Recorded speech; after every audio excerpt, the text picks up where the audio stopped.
Okay, in today's Health Watch, a topic that is getting a lot of attention lately, the safety of food additives.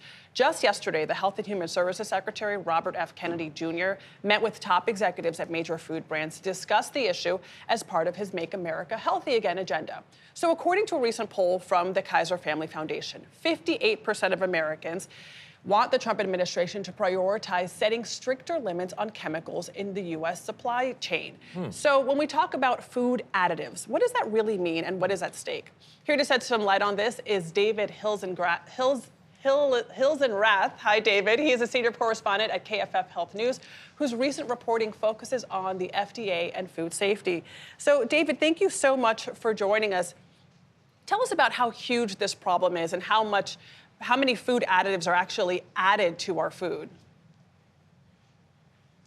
Good morning, Adriana. Good morning, Tony. Thank you for the invitation. Food is, of course, a huge business. American consumers spend an estimated $1.7 trillion a year on food and beverages. There are thousands of substances included in our foods. And many consumers may assume that the government is strictly regulating these ingredients. David, I want to read you a statistic. That is not necessarily the case. I want your thoughts on this statistic. Is it correct that ultra-processed foods now make up 70% of the U.S. food supply? What is happening? How is that true? Well, research has found that ultra-processed foods do represent 72% of the food supply.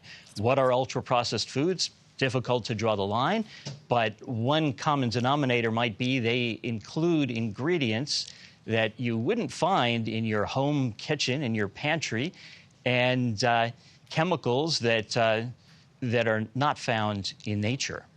When it comes to my kids, I think if they didn't have food additives, they wouldn't have any food at all.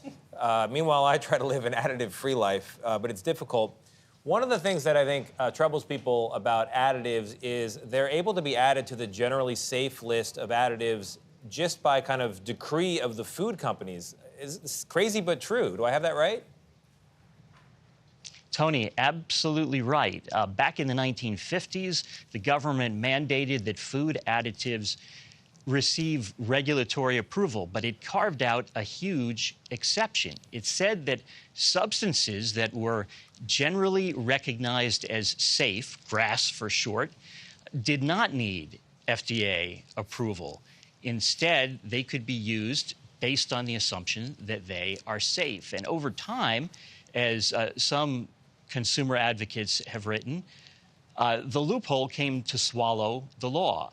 There are two pathways by which that might happen. The first is that companies might voluntarily submit their ingredients, their additives, to the FDA for an informal review that might result in a sort of tacit, you can go ahead and use these ingredients, or, and this is more the focus of Senator Kennedy's latest statements, or companies could, on their own, determine that their ingredients are generally recognized as safe.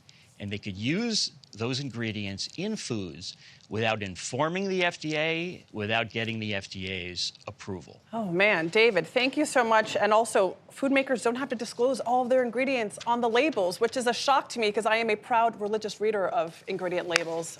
But we'll have to discuss that another time. David, thank you so much.